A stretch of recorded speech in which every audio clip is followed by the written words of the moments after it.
The affordable housing settlement with the federal government has been another challenge. Since I inherited the settlement on my first day in office, I have approached it from the rule of law.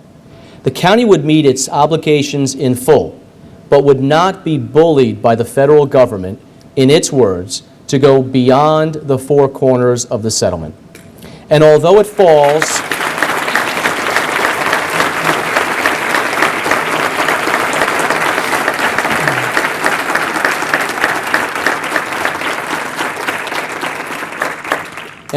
it falls on deaf ears at HUD every time we mention it, these two facts are irrefutable.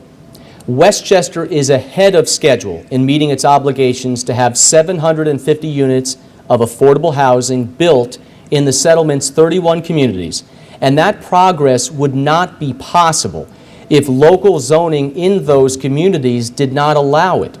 The latest tally shows all 31 communities have identified potential projects. 403 units have financing in place. 385 have building permits, already surpassing this year's obligation. Now, frankly, this progress is phenomenal. Any suburban housing development, let alone a government project, that's ahead of schedule is something that rarely happens in real life. But it has happened in Westchester. And it happened because of the professionalism of our planning department and the cooperation we have received from our municipalities. And my continuing thanks to all those who have worked so hard. Thank you very much for moving this forward.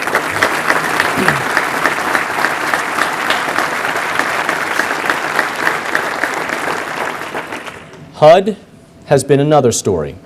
Now, while we never expected a parade, we have been surprised and disappointed at HUD's decision to punish the very people it claims to help in its attempt to dismantle our local zoning. This year, HUD is threatening to renege, and we strongly believe without any legal justification, on a previous promise of $5 million in community development block grants. The money is for revitalizing neighborhoods, preventing homelessness, and how's this for irony, helping to build affordable housing. The immediate problem is that our communities are without the money while the case goes through the courts. And it needs to be emphasized that most of the communities stiffed by HUD have nothing to do with the settlement. That's just not right or fair. So what do we do about it?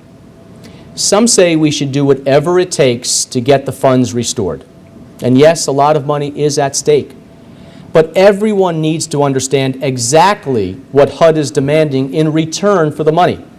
From HUD's point of view, the settlement was never about building affordable housing. The agency's behavior over the last 4 years proves that. For HUD, the goal is control of our local communities. Dismantle zoning regulations, and there are no longer any checks or balances on the agency's social engineering ambitions in Westchester, now as well in Long Island, or anywhere around the country. The community development block grants have been HUD's prime weapon. The strategy was simple: withhold the money and wait for the county to capitulate on zoning. But that didn't happen and won't happen while I'm county executive.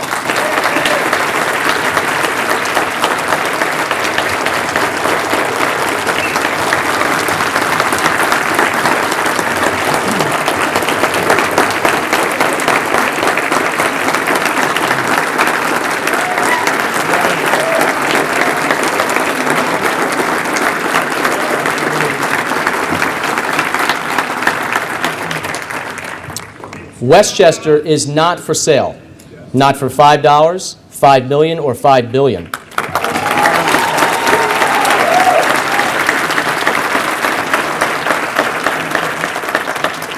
We have fought a principled fight because we believe the future of our communities belongs first and foremost to our residents and not to unelected bureaucrats in Washington. This is not an act of defiance. It is an affirmation of the principles on which our nation was built.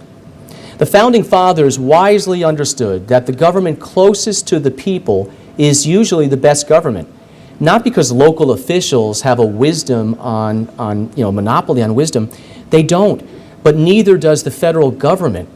What local officials do have is an intimate, every day of the year understanding of how life is actually lived on the streets and in the neighborhoods of our communities. It is why home rule is protected by the New York State Constitution.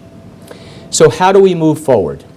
Well, tonight I am proposing that Westchester County start its own block grant program for the communities being held hostage by HUD.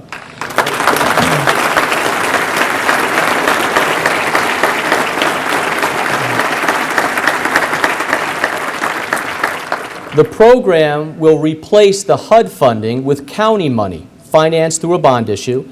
All the same rules will apply, and the county will handle the administrative processes, which it already does.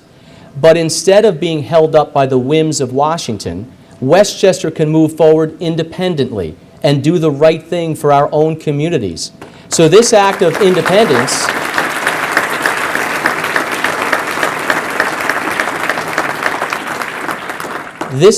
independence to opt out of the HUD program solves a number of problems. It will get money to our communities. It will get the money there quickly by taking the process away from Washington bureaucrats. It will be affordable for our taxpayers. Financing a $5 million program will cost each household in Westchester about $1 a year. And most important,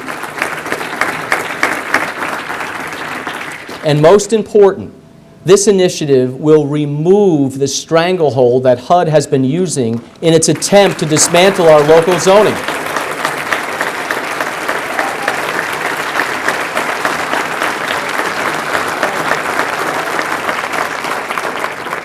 Never has $1 been able to buy so much.